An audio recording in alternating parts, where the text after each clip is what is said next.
चलिए, ये question bank है प्रीवियस आपके जो भी 22 में जो हमारे एग्जाम नहीं हुए हैं, तो टर्म वाइज एग्जाम हुए थे, तो अलग अलग जगहों पे अलग अलग सेट से एग्जाम हुए थे, तो उससे रिलेटेड जो भी क्वेश्चन अलग अलग सेट्स में दिए गए उसके ऊपर हम लोग चर्चा करेंगे।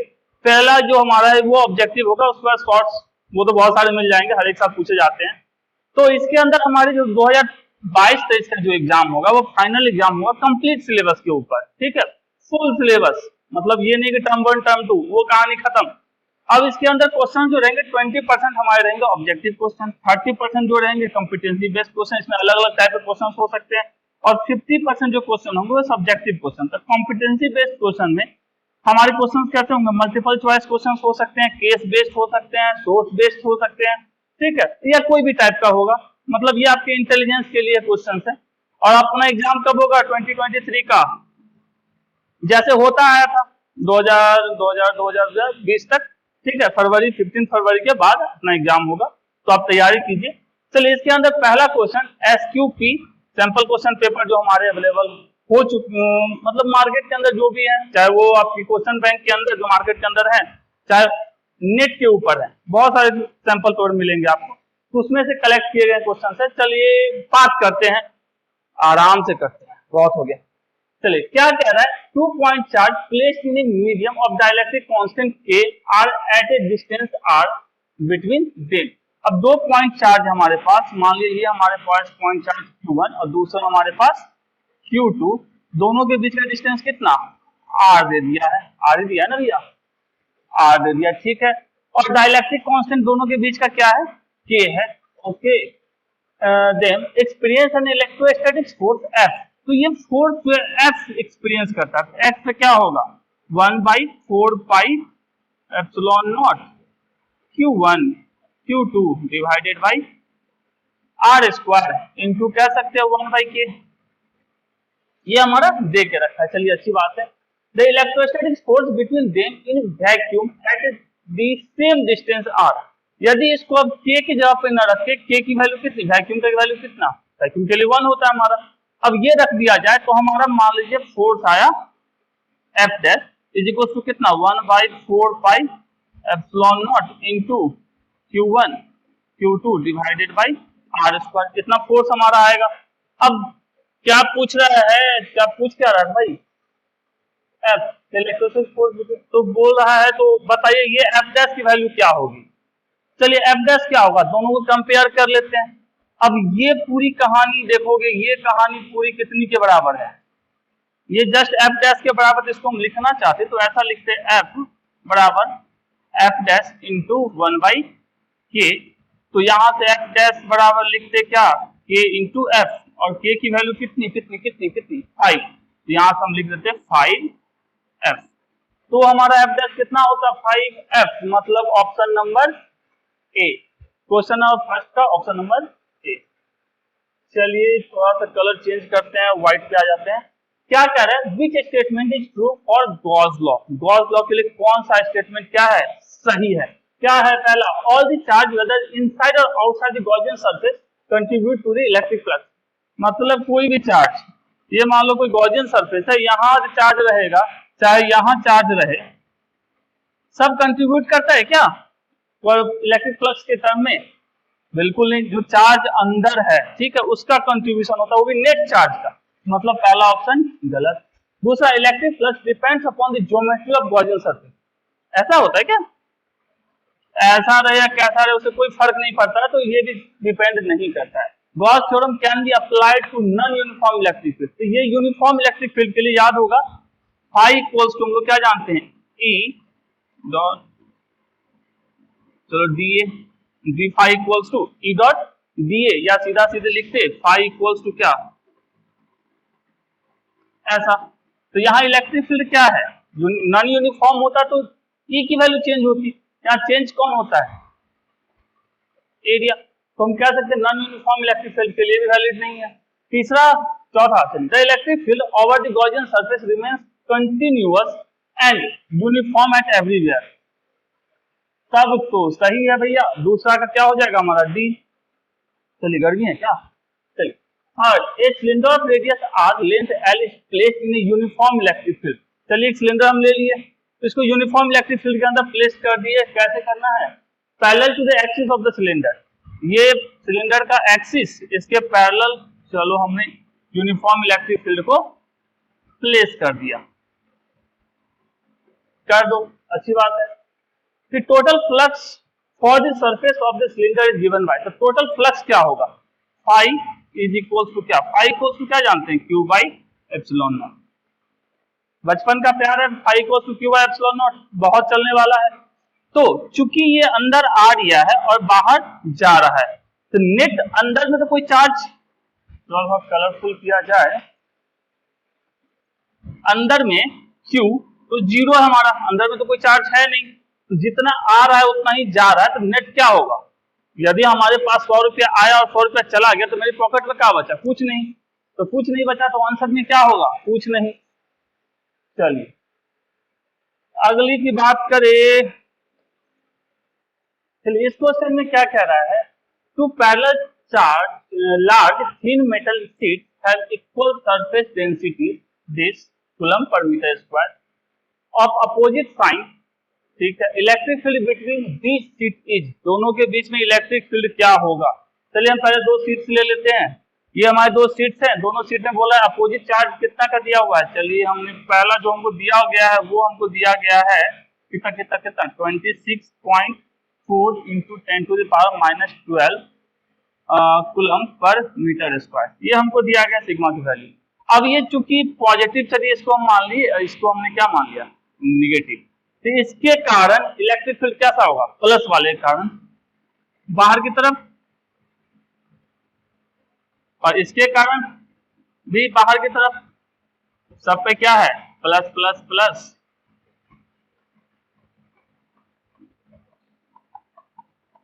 तो सिग्मा बाई 2 एप्सिलॉन नॉट, इसके कारण इतना हो गया। थोड़ा सा कलर को रंगीन करते हैं। अब चूंकि निगेटिव वाले का इलेक्ट्रिक फील्ड क्या होता है? चार्ज की तरफ, तो इसके लिए हम लिखते तो कैसा लिखते?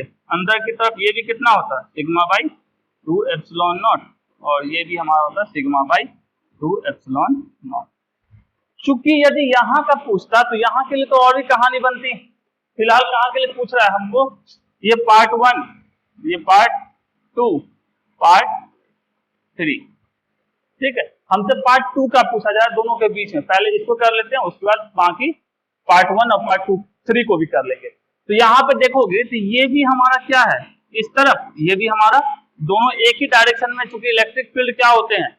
वेक्टर क्वांटिटी है, तो इस दोनों को हम एक ही डायरेक्शन, दोनों को सीधा सीधी जोड़ देंगे, तो electric field E is equal to क्या हो जाएगा? Sigma by 2 epsilon naught plus sigma by 2 epsilon naught बराबर क्या हो जाएगा? Sigma by epsilon naught. अब सिग्मा की वैल्यू कितनी? 26.4 into 10 to the power minus 12, और इसकी बात करते हैं एप्सिलॉन नॉट की 5 into 10 to the power minus 12। अब ये काटोगे तो ये कितनी बार में कट जाएगा? 3, और ये क्या है? इलेक्ट्रिक फील्ड है, यूनिट क्या होगा? न्यूटन पर कूलम। ये हमारा क्या हो जाएगा? इसका आंसर 3 न्यूटन पर कूलम। चलिए ये तो हो गई इसकी कहानी। अब थोड़ी सी कहानी को बदलते हैं और हम लोग बात करते हैं किसके लिए? इसके लिए और इसके लिए। क्योंकि ये अंदर जाए तो कहीं से तो आ रहा होगा, तो इसका यदि कंप्लीट खींचते तो क्या होता? ऐसा कुछ खिंचाता, ऐसा ही खिंचाता ना।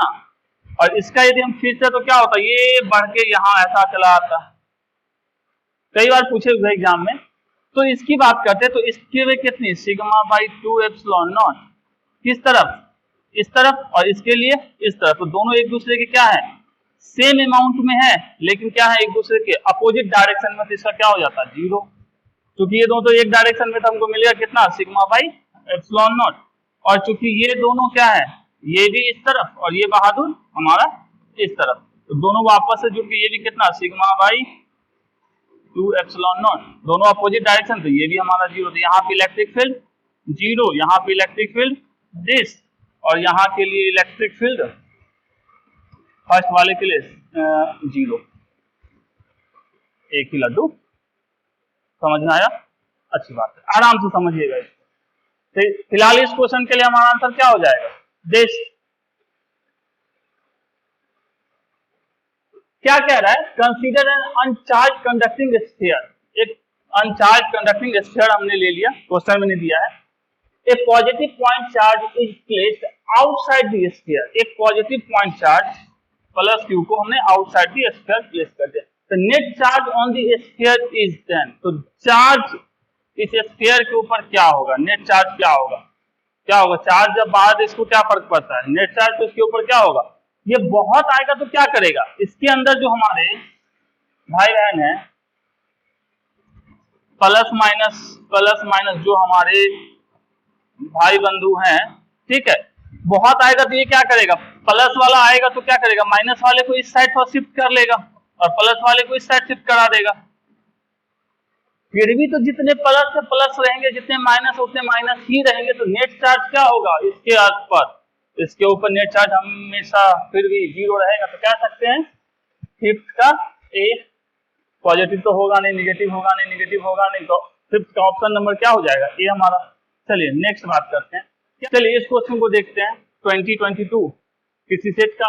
3 charge 2q minus q lie at the vertices of a triangle. The value of EV at centroid of a triangle will be, centroid हुआ, चलिए हम एक इक्विलेटरल ट्रायंगल ले लेते हैं, इसका सेंट्रोइड खींच लेते हैं।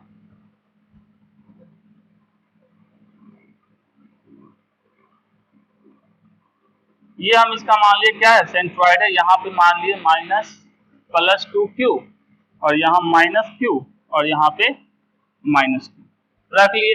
इस सेंट्रोइड से पूछा जा रहा भैया इलेक्ट्रिक फील्ड क्या होगा।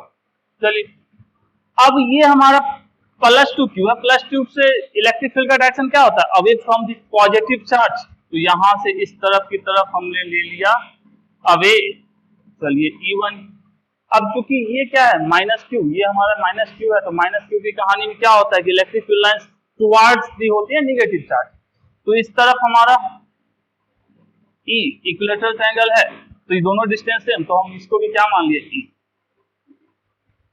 अब ये और ये तीनों मिलके क्या देगा, एक रिजल्टेंट देगा, इसका यदि कंपोनेंट तोड़ते तो एक कंपोनेंट इस साइड एक कंपोनेंट इस साइड, जो दोनों एक दूसरे को कैंसिल आउट करता और रिजल्टेंट इसके साथ आके दूसरा कंपोनेंट इसके साथ जुड़ता।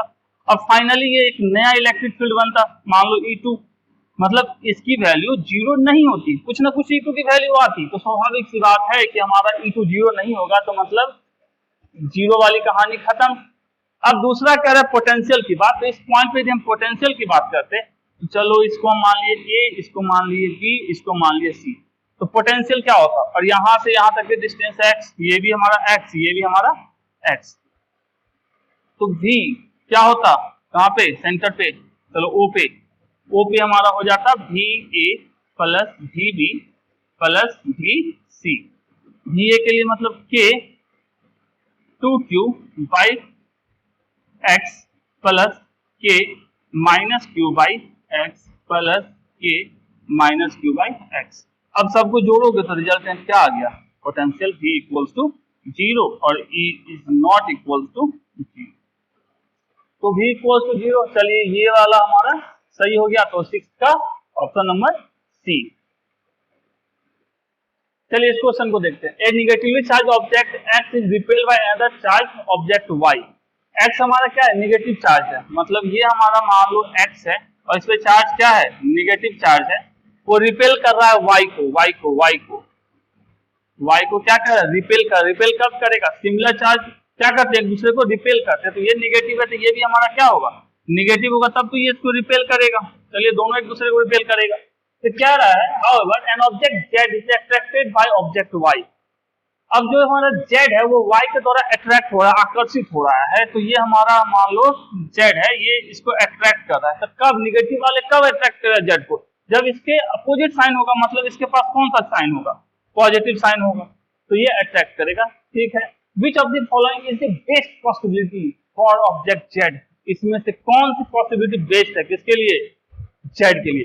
तो देखते हैं, positively charge only, positive charge only, और भी ऑप्शन देखते हैं, पॉजिटिव तो होगा, अच्छी बात है, पॉजिटिव तो होगा, नेगेटिव नहीं होगा। अब तीसरा क्या है, न्यूट्रल और पॉजिटिवली चार्ज, न्यूट्रल और पॉजिटिव चार्ज। अब इस पॉजिटिव तो होगा, अच्छी बात है, लेकिन न्यूट्रल होगा या नहीं होगा, तो न्यूट्रल केस में यहाँ क्या कह रहा है, ऑब्जेक्ट,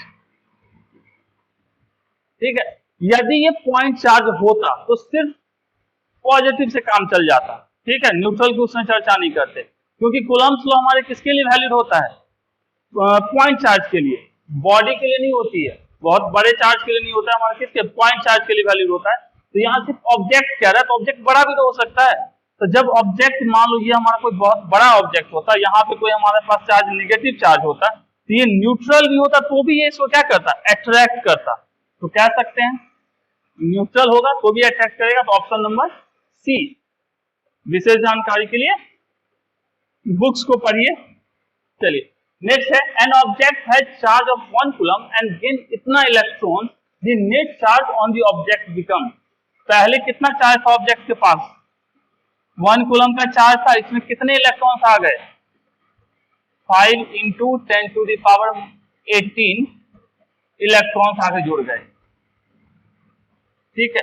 तो ये इलेक्ट्रॉन्स है, ये कूलम में है, तो प्लस तो भी कूलम में बदलेंगे, तो क्या लिख सकते हैं 5 × 10⁻18 इंटू 1.6 × 10⁻−19 कूलम। अब दोनों जुड़ेगा, ये कितना है 1 कूलम है, प्लस ये कितना हो गया 8 × 10⁻−1 कूलम, इसको लिख सकते हो 1। चूंकि हमारे पास इलेक्ट्रॉन्स है तो इसके पास कौन सा चार्ज होता है, माइनस चार्ज होता है, ये हो जाएगा माइनस इतना, तो लिख सकते हो 1 कूलम माइनस 0.8 कूलम, तो ये हो जाएगा 0.2 कूलम।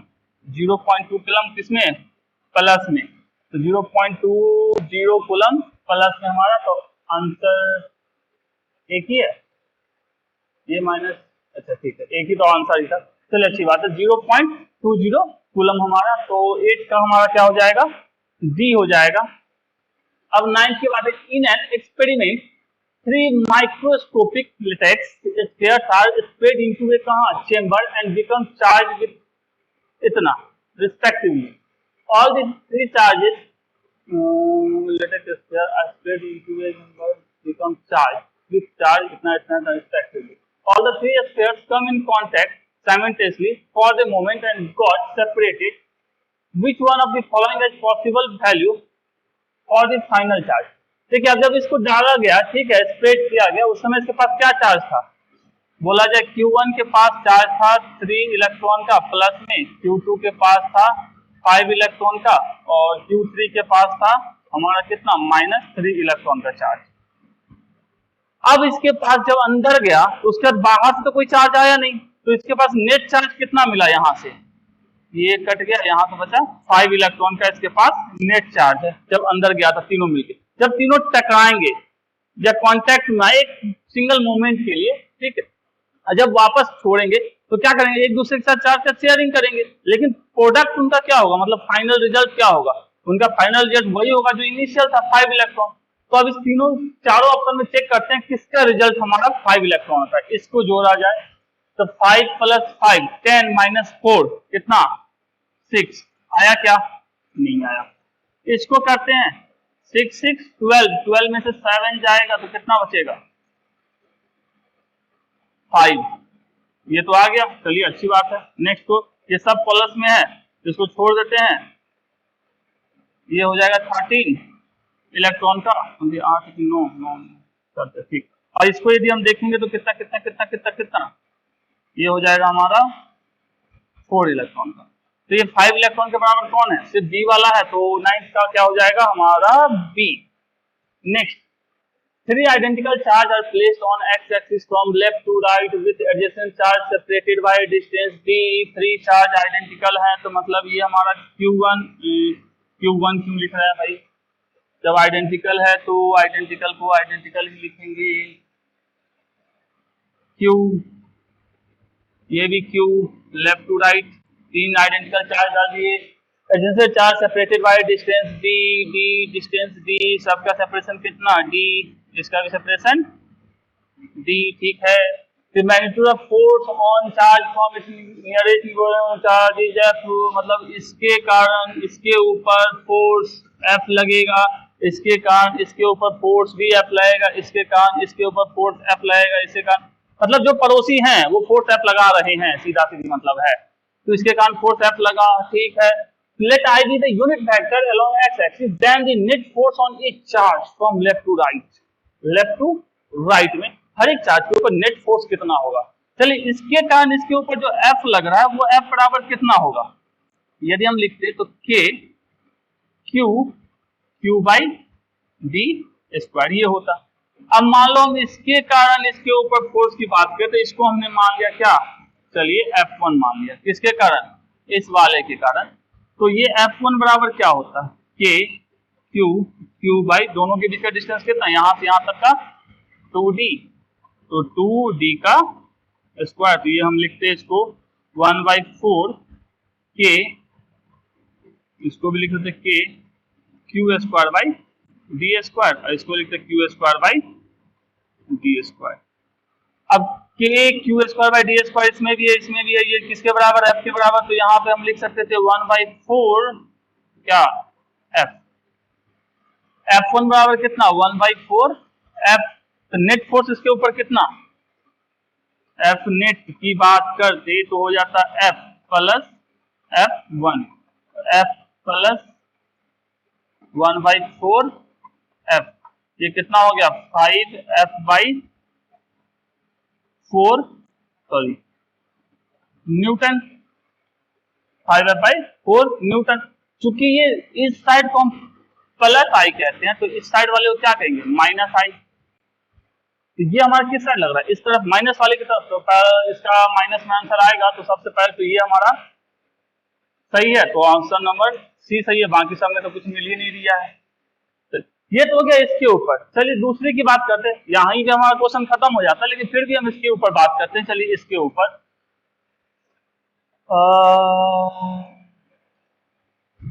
ये बहादुर इसके ऊपर फोर्स किस तरफ लगाएगा, दोनों पॉजिटिव है, सिंगुलर है, या निगेटिव होता तो भी सिंगुलर है, तो ये तरफ ये और ये अपने पड़ोसी के ऊपर इस तरफ फोर्स लगाएगा, तो ये क्या हो जाएगा, ये एक दूसरे को काट देगा, सीधा सीधी बात है। तो मतलब नेट फोर्स यहाँ पे कितना 0, तो नेट फोर्स हमारा 0। अब बात करते हैं इसके, जैसा इसका निकला वैसा ही इसका निकलता है, इसके कारण इस तरफ फोर्स है और इस वाले के कारण इसके ऊपर फोर्स कितना कितना कितना 1/4 F, दोनों को जोड़ देते हैं हमारा क्या मिल जाता है, कितना मिलता है, यही मिलता 5F/4 है। लेकिन चूंकि ये राइट की तरफ जा रहा है, मतलब प्लस की तरफ जा रहा है, तो यहाँ पे प्लस साइन लगा है। चलिए तो 10th का हो गया सी, 10th का सी। नेक्स्ट 2021 किसी भी टर्म का, मतलब टर्म 1 का ही है, मतलब किसी भी सेट का, क्या रहा, the magnitude of the electric field due two point charge 2q at a distance r is E। Electric field किसके कारण, 2q के कारण डिस्टेंस r पे। चलिए क्या दे रहा है, तो यहां मान लिया हमने 2q, यहां से डिस्टेंस r पे इलेक्ट्रिक फील्ड कितना E, क्योंकि प्लस है तो चलो यहाँ डायरेक्शन भी दे देते हैं, अच्छी बात है। Then the magnitude of the electric field due to uniformly charged thin spherical cell of radius r, एक थिन स्फेरिकल सेल है जिसका रेडियस कितना दे के रखा है r, shell of radius with total charge q at a distance r/2 will be, चार्ज कहां पे दिया भैया, then the magnitude of electric field due to uniformly charged थी, मतलब इसके ऊपर जो चार्ज देकर रखा है हमारा q वाला, ये यूनिफॉर्मली डिस्ट्रीब्यूटेड है, चार्ज है, अच्छी बात है। यहां से कितने डिस्टेंस r/2, चूंकि r हमारा r जो है वो कैपिटल R से बड़ा है तो इसको हम बाहर लेके चलते हैं, यहां हमारा है, ये हमारा डिस्टेंस कितना है r/2 डिस्टेंस पे क्या पूछा जा रहा है, इलेक्ट्रिक फील्ड E, यही पूछा जा रहा है। तो चूंकि r को हमको पता है ना, चलिए यहाँ के लिए हम इलेक्ट्रिक फील्ड निकालेंगे, तो स्फेरिकल थिन सेल के केस में लोग जानते हैं, क्या जानते हैं कि ये जो चार्ज है Q, ये कहां पे सिचुएटेड हो जाएगा, सेंटर पे। तो लेके चलते हैं कि सेंटर से ही कैलकुलेट करना शुरू करते हैं, जब हमारा कौन पॉइंट कहां हो, आउट स्फीयर के बाहर हो, तो इसके लिए हमारा क्या हो जाएगा, इलेक्ट्रिक फील्ड E, चलिए हम मान लेते हैं 1 इक्वल्स टू K, चार्ज कितना है Q बाई डिस्टेंस कितना r/2 का स्क्वायर, ये हो जाएगा K Q, ये जाएगा इधर 4Q डिवाइडेड बाई R, या इसको लिख सकते हैं 4K Q by R square, इतना लिखा जा सकता है। चूंकि इसके लिए आर डिस्टेंस पे इलेक्ट्रिक फील्ड कितना है, ई बराबर हमारा क्या लिखते, यदि लिखते तो के 2q डिवाइडेड बाई आर का स्क्वायर, ये लिखते। अब इसके पूछा जा रहा है यहाँ के लिए बताइए, तो ये हमारा कितना है, ये हमारा है 2k बाई आर स्क्वायर, और ये क्या है 4, तो यहाँ लिख सकते हैं हमारा कितना, इसको 2e के बराबर। तो हमारा answer answer answer answer answer 2e, तो 11 का क्या हो जाएगा C। आया समझ में। सबसे पहले इसके लिए हमने निकाला इलेक्ट्रिक फील्ड कितना, इस पॉइंट पे आर डिस्टेंस पे इतना, ठीक है। स्फीयर केस में हमारा होता है क्या, स्फीयर के जब बाहर किसी पॉइंट की बात करते हैं तो जो हमारा चार्ज होता है यूनिफॉर्मली डिस्ट्रीब्यूटेड, जब स्फीयर के ऊपर होता है तो उसको हम लोग सेंटर पर मान लेते हैं, तो सेंटर से डिस्टेंस मेजर किया, तो यहाँ से यहाँ तक डिस्टेंस कितनी r/2 × सबको वैल्यू पुट कर दिए, निकाल लिए। नेक्स्ट क्या कह रहा है, a negatively charge is an electric field moving along the direction of electric field. एसेशन में हमारा है, ये हमारा मान लो इलेक्ट्रिक फील्ड है यूनिफॉर्मली, और यूनिफॉर्म इलेक्ट्रिक फील्ड में यदि हम पॉजिटिव चार्ज को डालते हैं तो पॉजिटिव चार्ज इलेक्ट्रिक फील्ड के डायरेक्शन में चलता है, ठीक है। इसके ऊपर फोर्स किस तरफ लगता है, इलेक्ट्रिक फील्ड के डायरेक्शन में, और नेगेटिव चार्ज के ऊपर मान लो इलेक्ट्रिक फील्ड के अपोजिट डायरेक्शन में फोर्स लगता है। तो ये क्या कह रहा है, negative charge in an electric field moving along the direction of electric field. भैया डायरेक्शन पे थोड़ी चलता है इलेक्ट्रिक फील्ड का डायरेक्शन, ये तो इसको उल्टा चलता है, मतलब ये हमारा क्या है, गलत है। On A negative charge force act in the direction of electric field, force भी उसके जस्ट अपोजिट है इलेक्ट्रिक फील्ड के, इलेक्ट्रिक फील्ड इस तरफ, तो फोर्स नेगेटिव चार्ज केस में क्या है, उसके जस्ट अपोजिट, मतलब रीजन इज फॉल्स। तो both A and R are true and R is the correct, A और R true कहां से हो गया, बट गलत बात। Both A and R are true, ये भी गलत। A is true but R is false, भैया R भी गलत है, A भी गलत है, ये भी खत्म। तो A is false and R is also false, तो ऑप्शन नंबर D 12 का हमारा क्या हो जाएगा, B। एक और, in a non uniform electric field a dipole will have translatory as well as rotatory motion या रोटरी मोशन। नॉन यूनिफॉर्म बोल रहा है कि यूनिफॉर्म, नॉन यूनिफॉर्म, तो नॉन यूनिफॉर्म कैसा बनता है, चलिए हम बना लेते हैं। लो ये हमारा क्या है, नॉन यूनिफॉर्म है। यूनिफॉर्म कैसा होता है, जब फील्ड लाइंस के बीच का डिस्टेंस क्या रखा जाए, सेम रखा जाए, और कहीं भी किसी पॉइंट की बात करें तो यहाँ रखो यहाँ रखो यहाँ रखो, कहीं भी सब जगह इलेक्ट्रिक फील्ड सेम ही मिलता है। तो नॉन यूनिफॉर्म के केस में रखा जा रहा है electric field dipole has a translatory as well as rotatory motion. अब नॉन यूनिफॉर्म की बात करते हैं तो यहाँ पे यदि मान लो एक डाइपोल को हमने रखा, ठीक है, ये थीटा एंगल पे, तो इसके ऊपर फोर्स जो लगेगा वो क्या होगा, F1। अब मान लिया इसके ऊपर यहाँ जो फोर्स लग रहा है वो हमारा है F2, तो F1 किसके ऊपर डिपेंड करेगा, यहाँ के इलेक्ट्रिक फील्ड पे। यहाँ का इलेक्ट्रिक फील्ड क्या है हमारा, मान लिया E1, यहाँ का E2, और चूंकि E2 क्या है, ग्रेटर है E1 से, क्योंकि जितने क्लोज रहेंगे electric field lines, electric field की वैल्यू उतनी ज्यादा होगी। तो F1 क्या क्या क्या क्या क्या E1 इंटू जो भी चार्ज हमारा रहेगा वो, और यहाँ पे F2 बराबर क्या हो जाएगा, E2 इंटू Q। तो फोर्स की वैल्यू क्या है, अलग अलग है, तो ये क्या करेगा, इसको इधर खींचेगा, ये इसको इधर खींचेगा, तो ये क्या करेगा, जो ही खींचा जाएगा तो ये रोटेट कर जाएगा, रोटेट करेगा। और चूंकि इसके पास फोर्स अलग है, पीछे खींचने वाले का फोर्स कम है और आगे बढ़ने वाले का, मतलब यहाँ पे हम लिख सकते हैं F2 is greater than F1।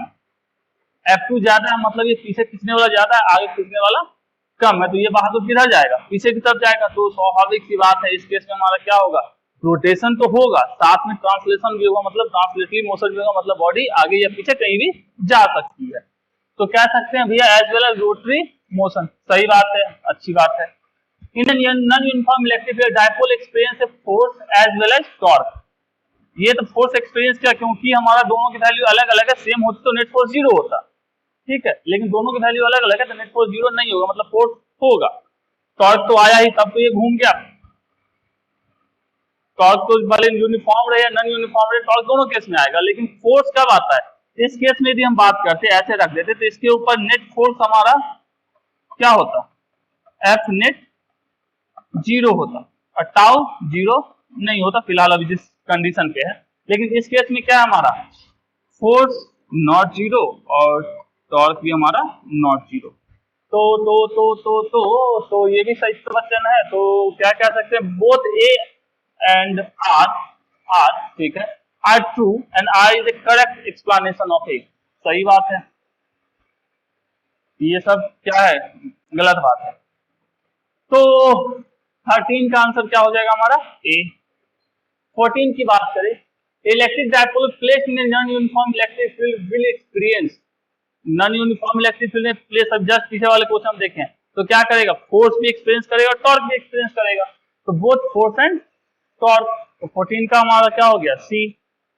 Okay, if n1 is the number of electric field lines going out of the imaginary cube of site that enclose an isolated point charge cube। चलिए हमारा एक क्यूब है, ठीक है, और इसमें कितना charge को रख दिया गया, 2q। तो इलेक्ट्रिक फील्ड लाइंस कितनी जा रही है, n1, टोटल n1 इससे जा रही है। और उसी तरीके से यदि हम कितने चार्ज को रख दे, enclose isolated point charge 3q, उसी तरह से हम कहानी यहां से रख दिए इसको 3q, तो हमको n2 मिल रहा है यहां से इलेक्ट्रिक फील्ड लाइन से मिला है ना, हाँ फील्ड लाइन। तो क्या रहा है, क्या कह रहा है 10 n1 by n2 equals to क्या होगा, n by n2। इसकी हम बात करते हैं तो इलेक्ट्रिक फील्ड लाइंस किसके बराबर होते हैं, नंबर ऑफ इलेक्ट्रिक फ्लक्स के। तो यहां से हम लिख सकते थे इसको n1 by n2 is equals to phi1 by phi2 बराबर phi1 क्या होगा, चार्ज बटे एप्सिलॉन नॉट, मतलब 2q by एप्सिलॉन नॉट, और इसके लिए क्या होगा 3q by एप्सिलॉन नॉट। ये से ये कट गया, q से q कट गया, तो 2 by 3, n1 by n2 equals to 2 by 3। तो ऑप्शन नंबर 15 का डी। नेक्स्ट हमारा लेट f1, समझने की कोशिश कीजिए आराम से, कंफ्यूजन बहुत रहते हैं, एग्जाम आने वाले हैं, ज्यादा दिन नहीं बचे हुए हैं, ठीक है। यदि अच्छा लगता है आप सपोर्ट कीजिए, लाइक कीजिए, अपने दोस्तों के साथ शेयर कीजिए। नेक्स्ट हमारा क्वेश्चन क्या, let f1 be the magnitude of the force between two small spheres charged to a constant potential in free space.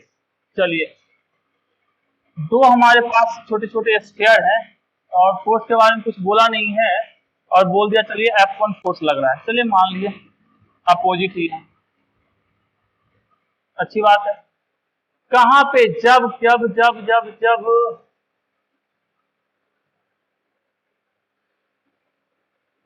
Free space की बात कर रहा है, तो मतलब चलिए फ्री स्पेस की बात कर रहा है, अच्छी बात है। और क्या रहा है, and F2 B the magnitude of the force between them in a medium of dielectric constant K। अब इसी को हमने कहां रख दिया, एक मीडियम में रख दिया जिसके डाइलेक्ट्रिक कांस्टेंट K है, और यहाँ डाइलेक्ट्रिक कांस्टेंट K की वैल्यू कितनी है, 1 है। तो F1 by F2 की वैल्यू क्या होगी, यहाँ की यदि हम बात करते हैं, ये डिस्टेंस क्या है, मान लो R है, ये भी डिस्टेंस क्या है, R है। यहाँ पे हमारा क्या लग रहा था, F2 लग रहा है, और यहाँ क्या लग रहा था, F2 लग रहा है। इसके हिसाब से चलते हैं, सबसे पहले केस 1 को देखते हैं, फिर केस 2 को देखें। केस 1 में हमारा F1 बराबर क्या लिख सकते हैं,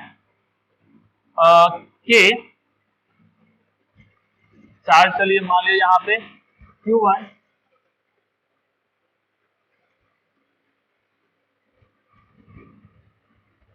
Q2 K Q1 Q2 divided bye दोनों के बीच का डिस्टेंस r², और यहां से लिखते हैं F2 बराबर K Q1 Q2 by r² into 1 by कितना डाइलेक्ट्रिक कांस्टेंट K। तो यहाँ ये K अलग है, ये K अलग है, ये K का मतलब है 1 बाई 4 पाई एप्सिलॉन नॉट, इस K का मतलब, ओके। और ये क्या किस चीज को दिखा है, डाइलेक्ट्रिक कांस्टेंट को। तो F1 बाई F2 करोगे तो क्या होगा, ये से ये साफ, ये तो F1 बाई F2 जैसे के भी साफ, तो ये बराबर हो जाएगा 1 बाई K। तो यहां से ये किसके बराबर, K।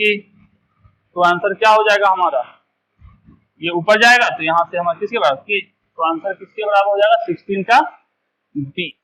चलिए इस क्वेश्चन को देखते हैं। एक plus Q charge is placed at the centre of line joining of two charges Q and Q, the system of three charges will be in equilibrium if Q is, Q क्या होगा? अच्छा, तो question हमारा ये कहना चाह रहा है, एक हमारा ये है क्यू चार्ज, ये हमारा दूसरा क्यू चार्ज, इसके सेंटर पे कहीं पे कैपिटल क्यू रखा गया। मान लीजिए यहाँ से यहाँ तक का डिस्टेंस कितना है, ये है, और ये सारे के सारे तीनों जो है इक्विलिब्रियम में। इक्विलिब्रियम का मतलब क्या होता है? इक्विलिब्रियम का मतलब होता है कि नेट फोर्स क्या होना चाहिए? जीरो। तो मतलब तीनों चार्ज के ऊपर नेट फोर्स क्या होना चाहिए? जीरो। तो चलिए एक चार्ज के ऊपर भी निकालेंगे तो भी एक ही बात है। इसके ऊपर मान लो हम इसके कारण निकालते हैं तो F1 आया, इसके कारण निकालें तो इसी डायरेक्शन में क्या आएगा? F2 आएगा। तो इक्विलिब्रियम का मतलब क्या है? F net equals to zero. मतलब क्या? F1 plus F2 is equals to zero. यही होगा ना। तो हमको F1 चाहिए। सबसे पहले F1 किसके लिए? किसके लिए? इसके लिए हमने माना है F1, ठीक है, और इसके लिए F2 माना। तो F1 बराबर क्या होगा? K छोटू Q बड़ा Q डिवाइडेड बाय दोनों के बीच का डिस्टेंस यहाँ से यहाँ तक R/2, तो R/2 का स्क्वायर। ये हमारा हो जाएगा 4KQ/R²। ये दो का चार ऊपर चला जाएगा, यहाँ से F2 की बात करते, इसके कारण इसके ऊपर, तो हमारा हो जाता है KQ into Q divided by distance कितना दोनों के बीच का? R, तो R²। अब दोनों निकल गया। इसको थोड़ा सा और लिखते तो क्या लिख सकते थे? कुछ और लिखेंगे, हटा 4K F1 Q/R² plus K Q into Q/R² equals to zero. अब इस साइड कॉमन क्या क्या है? K कॉमन है, छोटू वाला Q कॉमन है, नीचे वाला R² कॉमन है, बचा क्या यहाँ से? 4 कैपिटल Q प्लस छोटू Q is equals to zero. ये इस साइड जाएगा तो हमारा क्या बचेगा? 4Q प्लस Q बराबर जीरो। कुछ किसका था? कैपिटल Q का। तो कैपिटल Q यहाँ से क्या ले सकते हैं? -Q/4, -Q/4, तो -Q/4। तो ऑप्शन नंबर 17 का D, D, D, D, D। 18, the electric flux of an electric field E through an area dA is given by electric flux phi equals to क्या होता है? Electric field vector dot dA। कौन सा है भैया? ये वाला है। तो 18 का C। 19 की बात की जाए, 2 point charges plus 16Q and -4Q are located at x equals to 0 and x equals to L। चलिए यहाँ पे हमारा क्या है? प्लस 16Q और दूसरा हमारा यहाँ पे चार्ज है -4Q और दोनों के बीच का डिस्टेंस कितना दे दिया क्वेश्चन के हिसाब से? L। अच्छी बात है। Location of the point on x axis at which the resultant electric field due to this charge is zero। क्या पूछ रहा है? इलेक्ट्रिक फील्ड पूछ रही है। अब इलेक्ट्रिक फील्ड बराबर क्या होता है?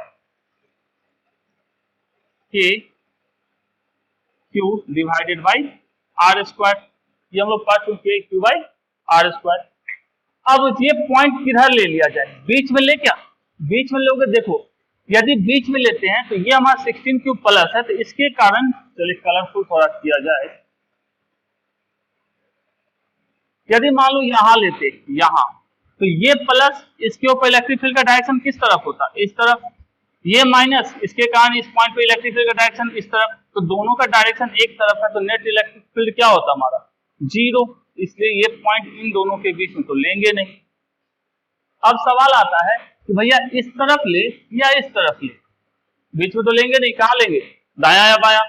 अब इलेक्ट्रिक फील्ड का रिलेशन R के साथ क्या है? Inversely proportional. मतलब R की वैल्यू जितनी ज्यादा होगी E की वैल्यू उतनी कम होगी। तो यहाँ के लिए बात करें तो यहाँ पे R की वैल्यू इसके लिए क्या है? कम है, इसके लिए ज्यादा है। ऑलरेडी ये चार्ज छोटू सा है और R भी ज्यादा, तो मतलब ये रिजल्ट क्या देगा? छोटा सा देगा। मतलब ये तो तगड़ा वाला इलेक्ट्रिक फील्ड लगाएगा इस तरफ, ठीक है, लेकिन ये क्या करेगा? इसकी तरफ ये भी निगेटिव है ना, तो निगेटिव इस तरफ लगाएगा, ये हमारा क्या देगा, छोटा वाला देगा, ये क्या देगा, बड़ा वाला देगा। तो यहाँ पे भी हमारा क्या होगा, नेट इलेक्ट्रिक फील्ड 0 नहीं हो सकता है। तो हमने ये पॉइंट कहाँ ले लिया, कुछ यहाँ ले लिया, और यहाँ से यहाँ तक के डिस्टेंस को हमने क्या मान लिया, x मान लिया। अच्छी बात है। अब चूंकि इस पॉइंट पे इलेक्ट्रिक फील्ड क्या बोल रहे हैं, हमने बोला कि ये 0 के बराबर है, तो चलिए ले लेते हैं। इसके कारण वहां पे इलेक्ट्रिक फील्ड कितना कितना कितना, इसके कारण यहाँ पे इलेक्ट्रिक फील्ड मान लो F1 ले लिए और E1 ले लिए, और इसके कारण इलेक्ट्रिक फील्ड क्या इस तरफ होगा, E2। तो हमारा क्या चाहिए, पॉइंट P के ऊपर नेट इलेक्ट्रिक फील्ड 0, ये 0 चाहिए। मतलब क्या, हमारा E1 प्लस E2 बराबर 0, यही तो चाहिए होगा ना।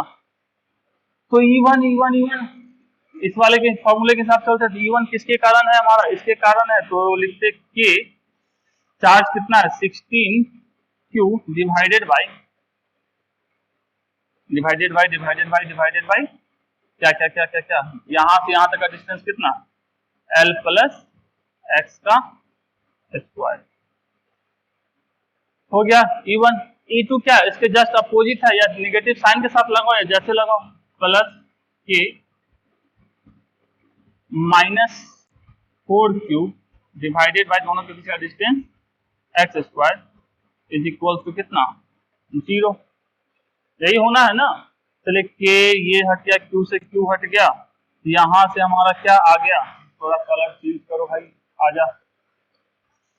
यहां से चलेंगे तो ये आ जाएगा हमारा 16 पाई L प्लस एक्स का स्क्वायर इज इक्वल टू, और यहां से आएगा तो आ जाएगा, इसको राइट हैंड साइड लेके जाते हैं, 4 बाई एक्स स्क्वायर। और इसको लिखना चाहूँ तो स्क्वायर स्क्वायर स्क्वायर स्क्वायर करेंगे तो ये हो जाएगा 4 बाई एल प्लस एक्स का whole square equal to 2 by x का होल स्क्वायर। दोनों साइड स्क्वायर रूट लगा देते हैं, तो यहाँ से क्या बचेगा 4 बाई एल प्लस एक्स, तो यहाँ से बचेगा 2 बाई एक्स, ये से ये कट गया। यहाँ और लिखते तो क्या लिखते, 2x is equal to L plus x, तो x इक्वल टू कितना l, x equal to l कहां से, इस वाले चार्ज से यहां तक की वैल्यू कितनी है, l है।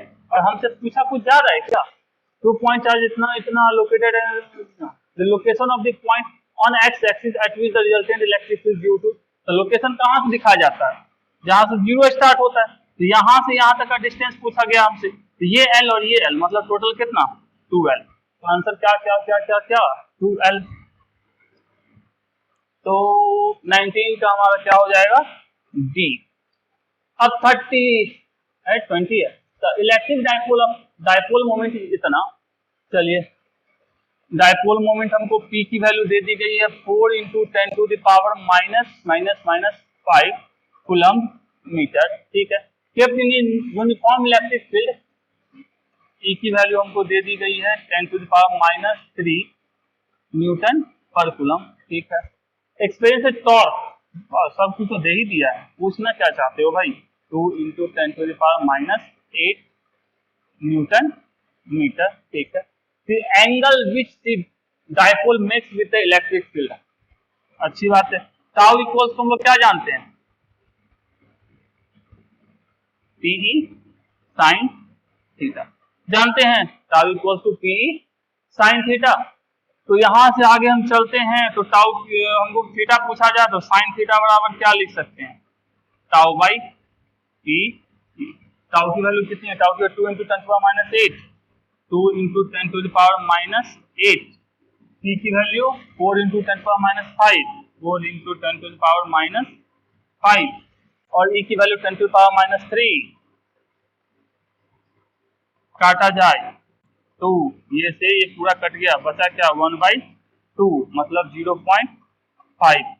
तो साइन थीटा बराबर कितना है 0.5 मतलब 1/2, एक ही बात है। तो साइन थीटा की वैल्यू 1/2 कब होती है, कितना होती है, थीटा इक्वल्स टू 30 डिग्री के ऊपर होती है। तो 30 तो 20 का ऑप्शन नंबर ए। नेक्स्ट क्या रहा है, if a charge is moved against a coulomb force of electric field then, if a charge is moved against a coulomb force of an electric field. अब ये हमारा इलेक्ट्रिक फील्ड है, यदि मान लो ये हमारा कोई चार्ज है, इसके ऊपर coulomb force F electric field के डायरेक्शन में लगेगा, तो मूव अगेंस्ट मतलब इसको इस तरफ मूव कराया जा रहा है, इसके विपरीत मूव कराया जा रहा है, तो देन क्या सकते हैं, intensity of electric field decreases. Intensity क्यों डिक्रीज होने लगा भैया ना, इंटेंसिटी ऑफ इलेक्ट्रिक फील्ड ऐसे इंक्रीजेज डिक्रीजेज कुछ भी नहीं है। Work is done by the electric field, electric field work थोड़ी ना कर दिया है, तो यहाँ पे work is done by the external source. अब इस फोर्स के अगेंस्ट हम काम करेंगे तब तो ये इस तरफ जाएगा, तो इसका आंसर क्या हो जाएगा, work is done by external source.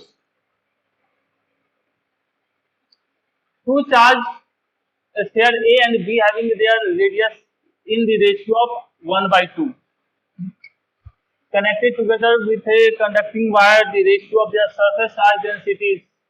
देखिए ये क्वेश्चन हम एक्सपेक्टेड है नीट 2021 में शायद यही क्वेश्चन है, सेम ही है, उसमें भी यही चीज निकालना था। तो हमको दे दिया है a two charge sphere A and B, तो हमको क्वेश्चन पहले दिया है R A by R B is equal to 1/2, ठीक है, R connected together with a connecting wire, ये हमारा ए ये हमारा बी, दोनों को कनेक्ट कर दिया किससे, कनेक्टिंग वायर से, चाहे ए से बी पे चार्ज जाए या बी से ए पे चार्ज जाए। The radius of their surface charge density, तो हमसे पूछा जा रहा है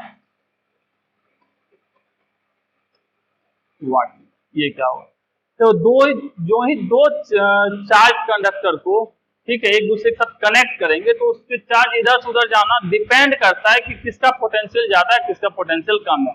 जिसका पोटेंशियल ज्यादा होगा उससे चार्ज हमारा जाएगा, जिसका पोटेंशियल कम होगा उस पे चार्ज आएगा। और ये कब तक चलता रहेगा, जब तक दोनों का पोटेंशियल इक्वल नहीं हो जाए। जो ही इक्वल हो जाएगा चार्ज हो जाना बंद। मतलब ये कह सकते हैं VA is equal to VB होगा, क्योंकि ये दोनों चार्ज से जुड़े हैं। तो VA बराबर क्या लिख सकते हैं, K, इसके ऊपर चार्ज हम मान लिया Q1, कनेक्शन के बाद इसके ऊपर चार्ज कितना Q1 है, इसके कनेक्शन के बाद चार्ज इसके ऊपर Q2, divided by R A, चलो QA लिख लेते हैं, बराबर कितना K, इसको इजी कर लेते हैं, QB डिवाइडेड बाई RB। अच्छी बात है। तो यहां से हमारा चलो QA by QB is equal to लिख सकते हैं कितना, QA by QB equal to RA by RB। अच्छी बात है। तो यहां हमको ये निकालना था, ये बराबर हम लोग क्या जानते हैं, सरफेस चार्ज डेंसिटी। तो सरफेस चार्ज डेंसिटी क्या होता है, ए के लिए बात कर रहे हैं तो QA बाई स्फीयर है ना, स्फीयर का एरिया क्या होता है 4 पाई R स्क्वायर, मतलब RA का square, divided by Q sigma B के लिए QB divided by 4 pi RC का स्क्वायर। 4 पाई से 4 पाई साफ, यहां से हम लिखते तो लिखते QA by QB into RB by RA का स्क्वायर। QA बाई QB हमको पता है, RA बाई RB भी पता है, तो QA by QB equal to कितना RA by RB, RA by RB into RB by RA का होल स्क्वायर। अब देखोगे तो ये नीचे तो कट कुट के ये हमारा क्या आ जाएगा RB बाई RA, और RB by RA by RB 1/2 है, तो ये कितना हो जाएगा 2। तो हम कह सकते हैं sigma A by sigma B बराबर कितना 22 का B, ऑप्शन नंबर B 22 का। If the net electric flux through a closed surface is 0, then we can infer, हमको क्या इंफॉर्मेशन इससे मिलने वाली, नेट चार्ज इलेक्ट्रिक फ्लक्स क्या है फाई की वैल्यू 0, फाई को तो क्या जाता है Q बाई एप्सिलॉन नॉट। अच्छी बात है। तो net charge is enclosed by the surface, no net charge is enclosed by the surface. Surface के अंदर कोई चार्ज नहीं रहेगा तो स्वाभाविक फ्लक्स हमारा फाई क्या होगा, 0 होगा।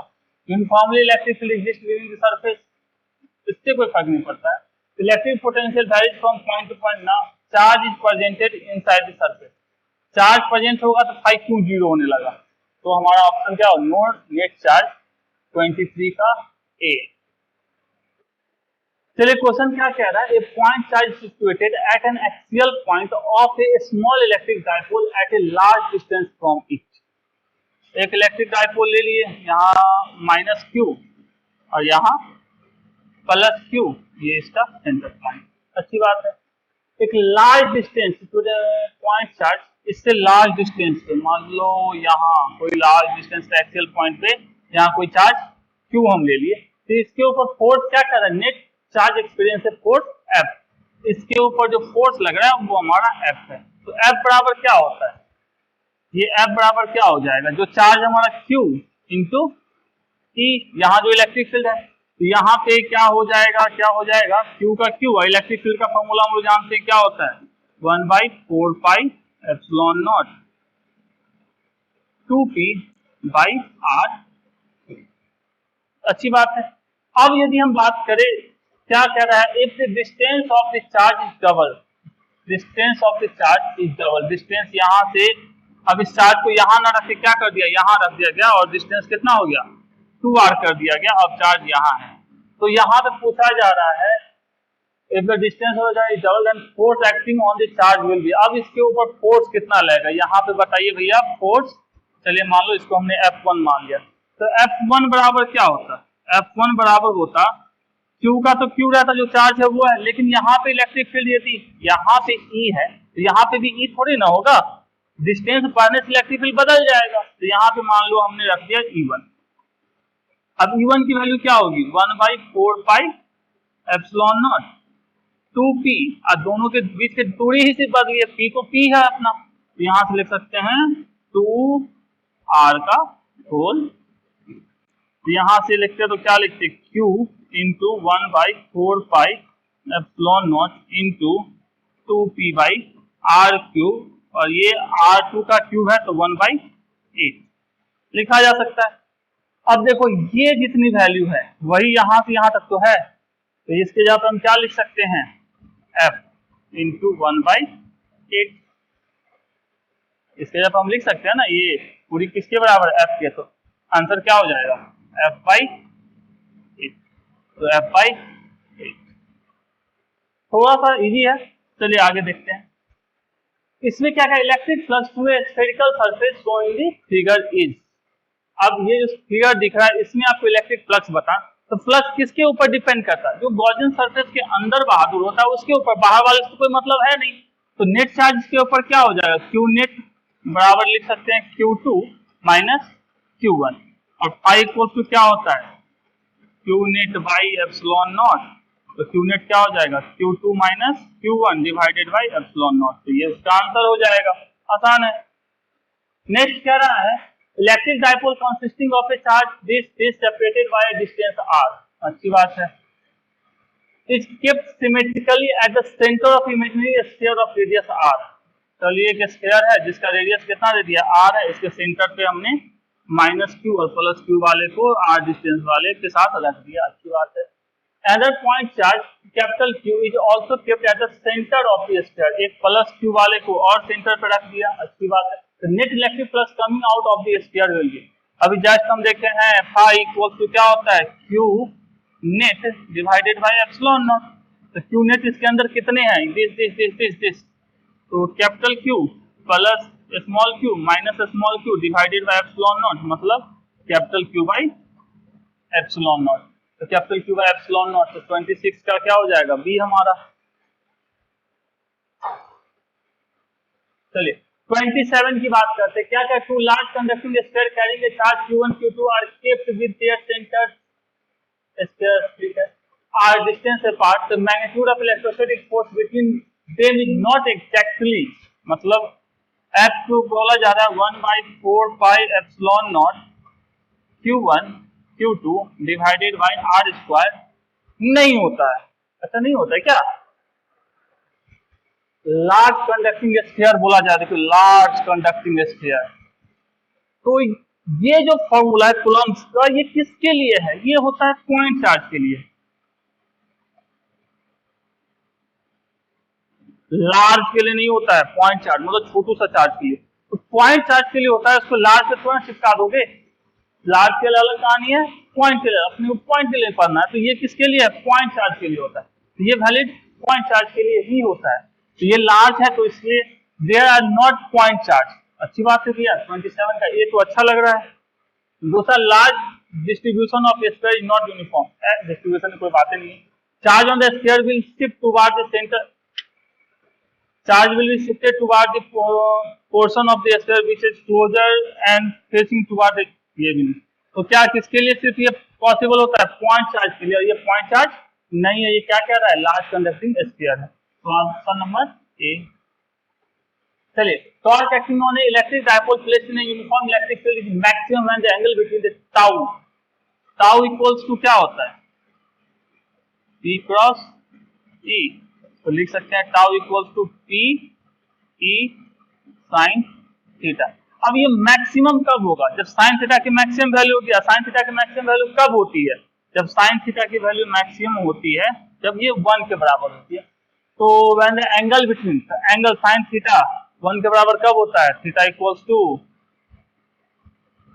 90 डिग्री पे। तो यहाँ आंसर हमारा क्या हो जाएगा? 90 डिग्री। 28 का 29। The electric flux through a closed Gaussian surface depends upon, electric flux किसके ऊपर डिपेंड करता है? क्लोज Gaussian surface के लिए। Net charge enclosed and permittivity of the medium, net charge तो डिपेंड करता है, परमिटिविटी मतलब epsilon naught. Phi equals to क्या होता है हमारा? Q by epsilon naught. Q पे भी डिपेंड करता है, परमिटिविटी पे डिपेंड करता है। अच्छी बात है। Net charge enclosed, permittivity of the medium and the size of the Gaussian surface, Gaussian surface के साइज पे डिपेंड नहीं करता है, याद रखना है अच्छे से। नेट चार्ज इनक्लोज्ड ओनली ना, ये भी तो है सकल सूरत में। Permittivity of the medium only no, ये भी तो है सकल सूरत में। तो हम ले 29 का और जाएंगे किसके साथ? किसको 29 का ए के साथ जाएंगे। चलिए 30 की बात है। A point charge is placed at the centre of a hollow conducting sphere of internal radius r1। हमने ये बना लिया है। इसका इंटरनल रेडियस कितना बोल दिया है? ये हमारा R1 है। और क्या कह रहा है? R1 नहीं है भैया, R है।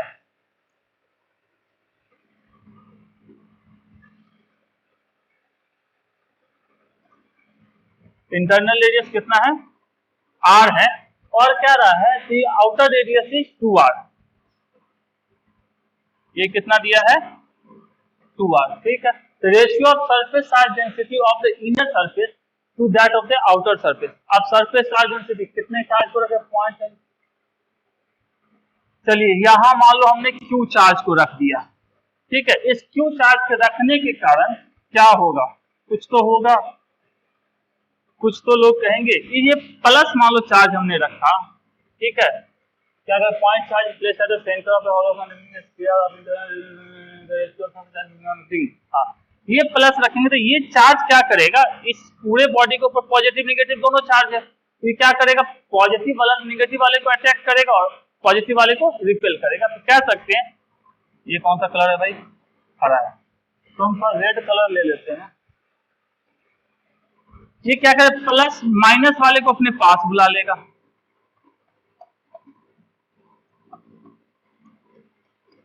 अब प्लस वाले को अपने से दूर भेज देगा। ऐसा कुछ भावनाओं को समझिए।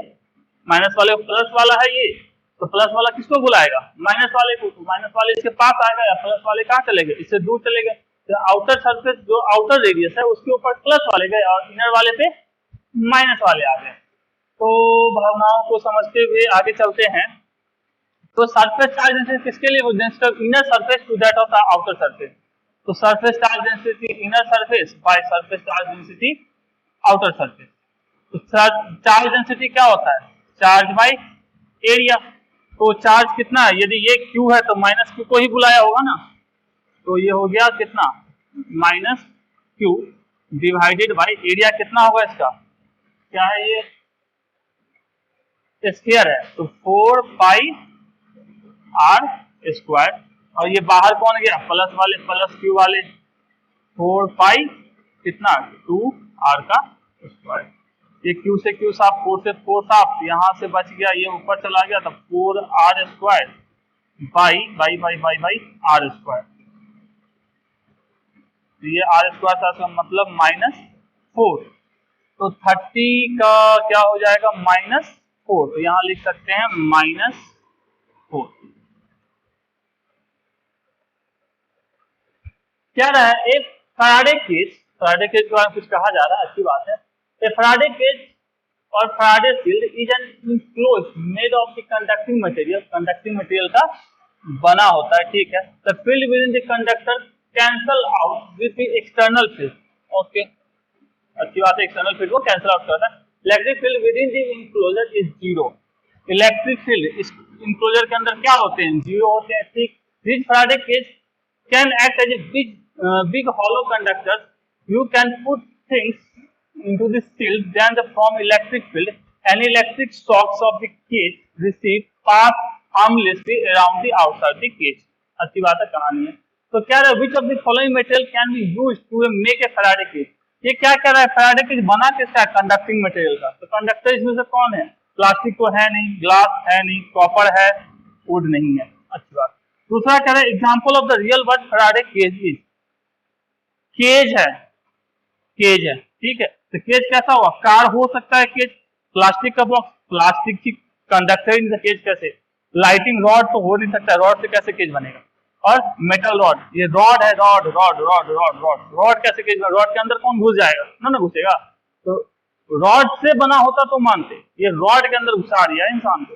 चलिए ये हमारा 31 का कौन सा हो गया, पहले वाले का सी और दूसरे वाले का ए। ये कह रहा है if the electric flux enters and leaving an enclosed surface respectively are phi1 and phi2, the electric charge inside the surface will be, अब मान लो ये हमारा कोई सरफेस है, यहां से क्या हो रहा है इंटरिंग मतलब कौन सा इंटरिंग है phi1 और लीविंग मतलब phi2, अच्छी बात है। तो क्या रहा है इलेक्ट्रिक चार्ज इनसाइड, तो हम लोग जानते हैं फाई, यहाँ नेट की बात करते हैं तो क्यू बाई एप्सिलॉन नॉट। अब मान लो अंदर आने वाले को प्लस मान हो गया, बाहर जाने वाले को माइनस मानते हैं, तो हमारा बचा है कितना phi1 माइनस phi2। यदि बाहर जाने वाले को प्लस मानते हैं, अंदर आने वाले को माइनस मानते हैं, तो हम क्या लिखते हैं, जो बचता वही ना, तो इसका हम लिख सकते हैं कितना, यदि इसको हम प्लस माने जो आ रहा है और जो जा रहा है उसको माइनस माने, तो नेट इलेक्ट्रिक फ्लक्स कितना आया 100 रुपया मान लो यहां से, और गया कितना 80 रुपया मान लो, तो कितना हो जाएगा phi1 माइनस phi2, मतलब क्या 100 माइनस 1 मतलब 20, यहाँ क्यू बराबर यहाँ से फाई नेट कितना हो जाता phi1 माइनस phi2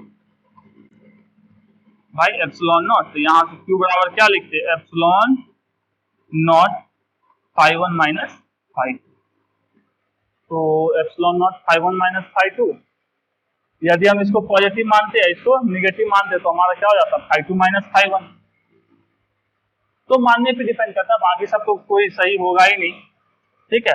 यदि मानते हैं उल्टा तो हमारा phi2 माइनस phi1 आता है। चलिए क्या रहा है if a positive charge is displaced against the electric field in which it was situated, then a positive charge is displaced against the electric field, ये जाना किधर चाहता है पॉजिटिव चार्ज इधर जाना चाहता है, इसके अगेंस्ट इसको डिस्प्लेस किया गया है, अच्छी बात है। तो work will be done by the electric field on the charge, electric field तो अपने साइड लेके जाएगा ना, पीछे क्यों अपोजिट क्यों लेके जाएगा, तो intensity of electric field decreases नहीं, energy of the system will decreases ना, energy will be provided by external force displacing the, अब ये इधर कब आएगा जब कोई बाहर से आके इसके ऊपर काम करेगा, तो 33 का क्या हो जाएगा डी हमारा। Electric flux emerging out from 1 coulomb charge, 1 coulomb charge के लिए तो फाई इक्वल टू क्या होता है epsilon naught 1 by epsilon naught phi, easy.